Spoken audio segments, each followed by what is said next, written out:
Kia ora koutou. Ko Monique Lee aho, ko Ameye-Bevers te whare karakia.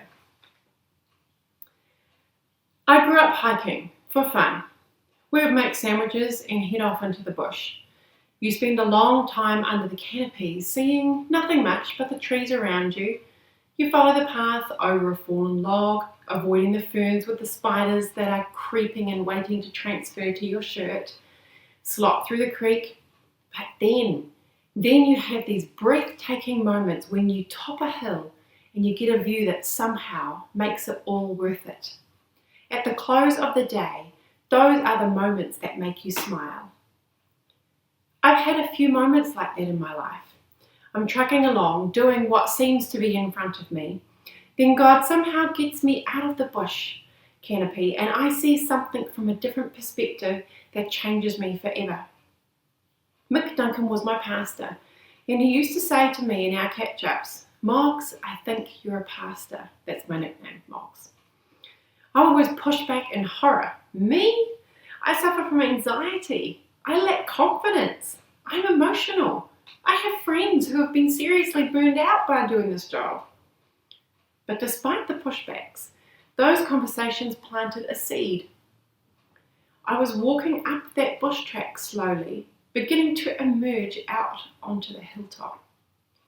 Eventually he was called into other ministry and I was asked to lead my church while we looked for a new pastor.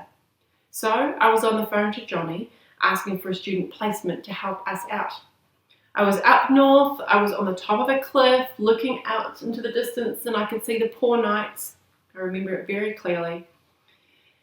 When Johnny ended the hour of discussion with a question, "Monique, have you ever considered that there might be a call of God on your own life?" As those words were spoken, deep within me, a sob rose up. I got off the phone and bawled. I didn't know why. It was a hilltop moment. Perspective was altered. Reality shifted. 12 months later, I entered the PL program at Kerry. Unlike hiking, which was fun, this was in a right grump. It had taken a year from that conversation to me being willing to hand in my application. And for that first year, I had a line that I trotted out. I'm called to be a wife and a mother first, and after that, a pastor. In my mind, this meant that I could tick all the boxes. I could be a good mother to my kids, and I could also serve Jesus in the community. See, I didn't really want to be a traditional pastor, just somebody who pastored. As you can imagine, this created quite a bit of turmoil, for at your mid-year and end-of-year reviews, you are asked to speak to the question of calling. Are you called? My big question and response was always, well, I'm capable, but does that mean I'm called? In the back of my mind, deep down, I had this narrative that women only lead when there are no available men. That's when God blesses us to lead, right? In November of that year, I was at our Baptist hui listening to Heather and Rachel talk about the stats of women in leadership in the Baptist Union. And I heard God speak directly to my heart. Monique, you would say that Justin is a husband and a father first, yet you let him work 50 to 60 hours a week. What gives? Hilltop moment. Perspective altered. Reality shifted. I had to accept that there was more to see and experience than the beautiful bush track. There was a view to be seen. But to do that, I needed to understand what on earth was this belief system that I held to. You see, I had grown up seeing my dad cooking and my parents having great discussions on matters of faith and household decisions. They led our home together. Yet we believed that Dad was the leader over us spiritually. In practice, it was a very egalitarian home, which means egalitarian means equal. But in philosophy, it was complementarian, which means that the male leads.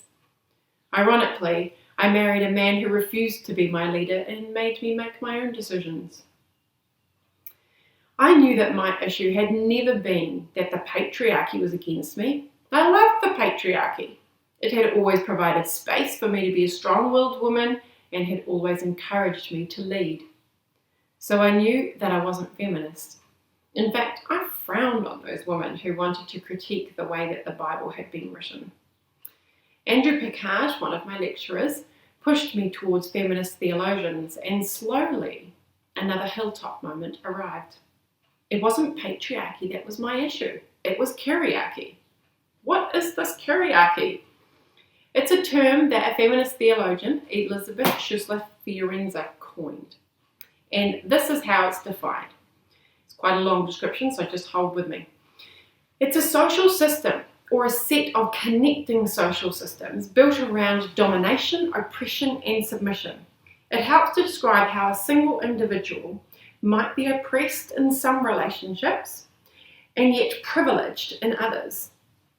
Kyriarchy encompasses sexism, racism, ableism, ageism, anti-Semitism, homophobia, transphobia, classism, economic injustice, colonialism, and other forms of dominating hierarchies in which the subordination of one person or group to another is actually internalized and institutionalized.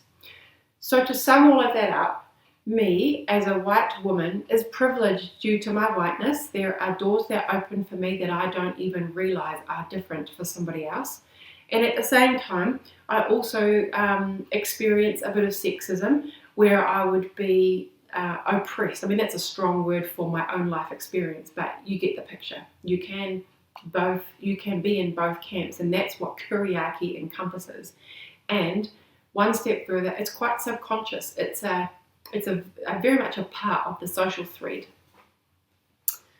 So it's representative in a metaphorical way of that kind of social air that we breathe.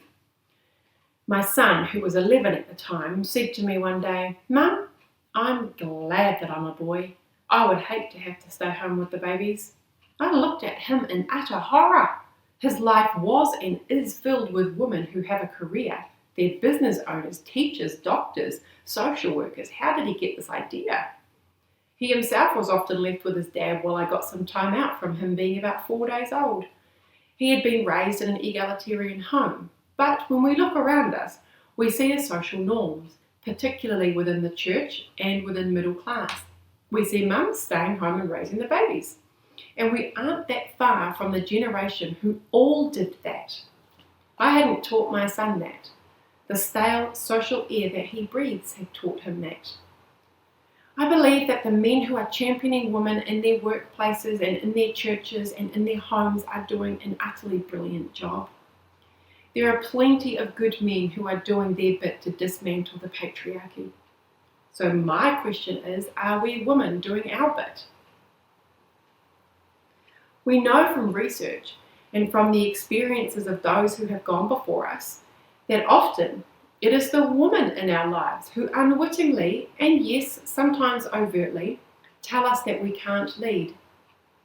When I signed up to study at Carey, I had more than one beautiful and beloved female friend quietly ask me, "How are you going to balance mothering and pastoring?" And I would reply back with, "I don't know, but I'm called to be a wife and a mother first, and God can have what's left." That's kyriarchy. I had a huge self-doubt because, hey, I've had anxiety and some depression, and I'm an emotional woman. That's kyriarchy speaking.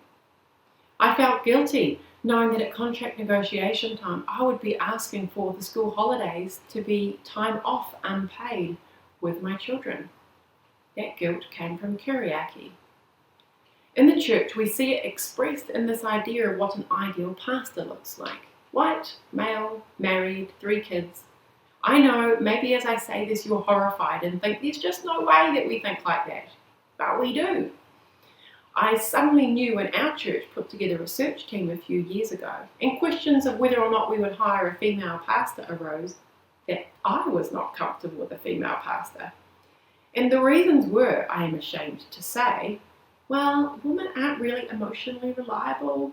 We get our periods and we get grumpy and upset, and we've got little control over how much our kids need us, and so on.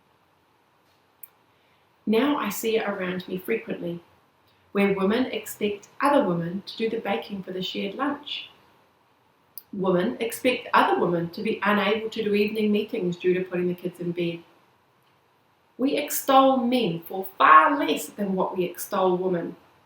Am I bitter about this? Heck no. I'm still trying to unpick it out of my own thinking. So what can we do? If you are shrinking back from something that you know that God has called you to, then I ask you, what voices are speaking to you? Listen within. As Mick probed and Johnny questioned, I began to realize that there were loud internal voices. Maybe you are in a situation where it is rules that keep you from leadership. But maybe, like me, you are only ever encouraged, yet somehow you still feel like maybe you shouldn't. The revelation I had was that it was me who was saying no the loudest.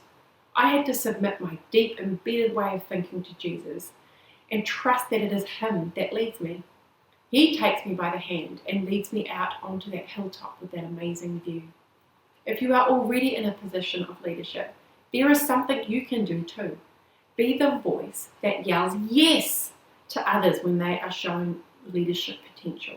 Don't wait till she is perfect or fully matured or ticking all the boxes. As soon as the Spirit whispers yes in your heart about her, tell her. On that hilltop, the view is beautiful. It is a view of women who are hearing the voice of Jesus calling them to lead His church to love the community. It is a view of women lifting other women up so that they can see past the trees. It's true that to be like something, we need to see someone like us doing it. But it's equally true that those of us who are doing it, we need to tell others that they've got what it takes. So my 2 questions I want to leave you with are, what are the voices inside you saying? And what are you using your voice to speak into the lives of others about?